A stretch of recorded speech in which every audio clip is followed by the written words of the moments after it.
El uso de la palabra al senador Héctor Flores Ábalos del Grupo Parlamentario del Partido Acción Nacional para presentar un proyecto de decreto por el que se adiciona la ley del impuesto sobre la renta en materia de rangos de ingresos para cálculo de impuestos. En uso de la tribuna, el senador Flores Ábalos.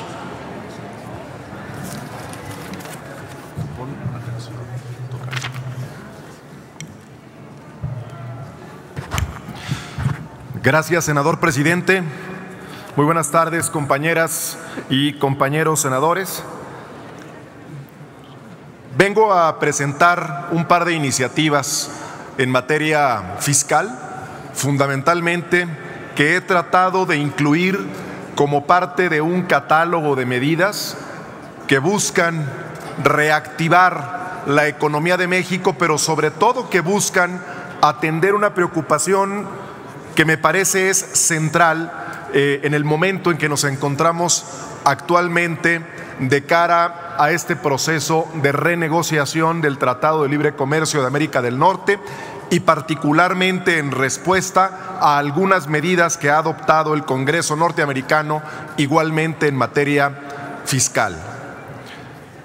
A estas alturas, después del proceso de negociación, me parece que, dejando de lado aquellas posiciones que claramente pueden advertirse como destructivas del acuerdo entre las tres naciones, hay un reducto de posicionamientos por parte de los Estados Unidos y por parte de Canadá que apuntan centralmente a determinadas medidas en las que México no ha cumplido con las expectativas a partir de la aprobación del tratado original en el año de 1992, con entrada en vigor en el año de 1994.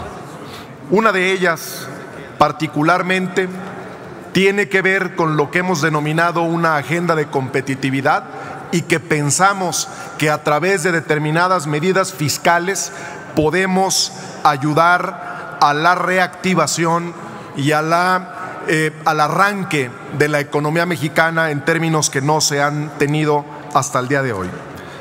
Hace más de 2 años entró en vigor una nueva ley de impuestos sobre la renta, la cual fue aprobada por esta Asamblea en conjunto con otras leyes federales tributarias cuyo propósito original fue efectivamente establecer un sistema fiscal más justo y equitativo para nuestro país. Sin embargo, al día de hoy, me parece claro que la reforma fiscal no ha alcanzado su objetivo.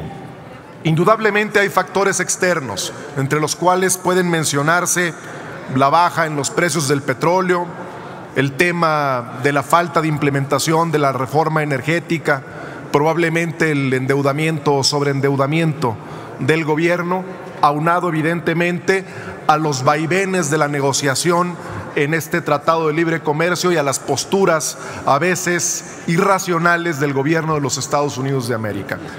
Sin embargo, de mano con esos factores externos, la realidad es que el actual sistema fiscal, el esquema fiscal mexicano, ha inhibido el desarrollo de las empresas y la creación de nuevos empleos. Todo ello plantea un escenario complicado, un escenario sombrío para el crecimiento económico de nuestro país en el corto y mediano plazo.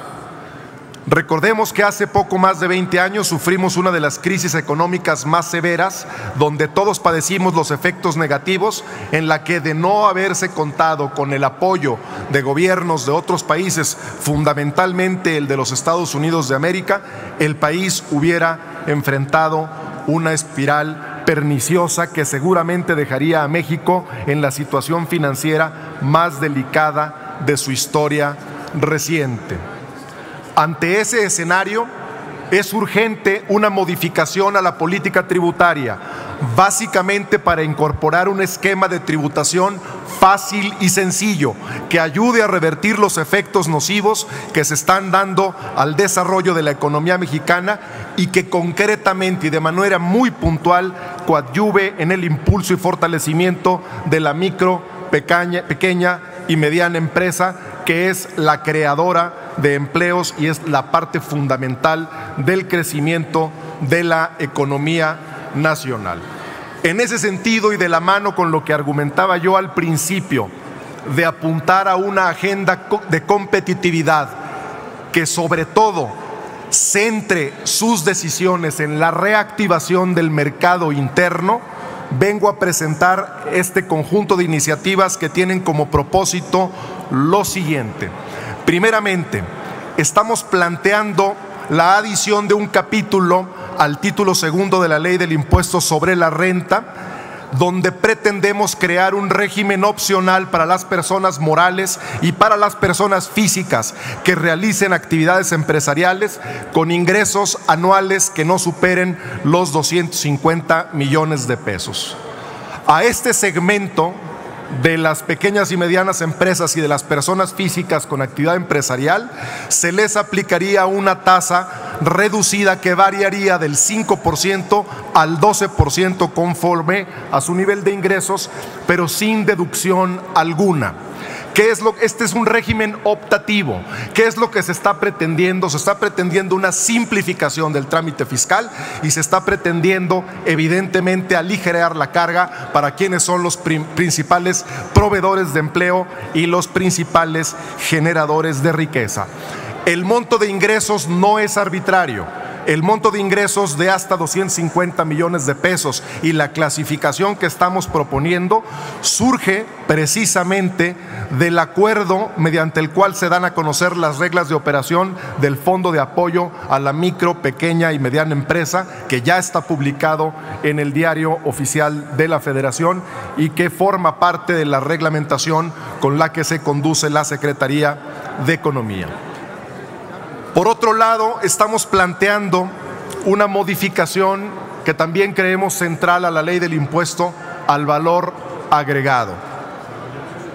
Consideramos que la mecánica del impuesto al valor agregado presenta graves deficiencias, específicamente en la tasa cero que se aplica a alimentos y medicinas.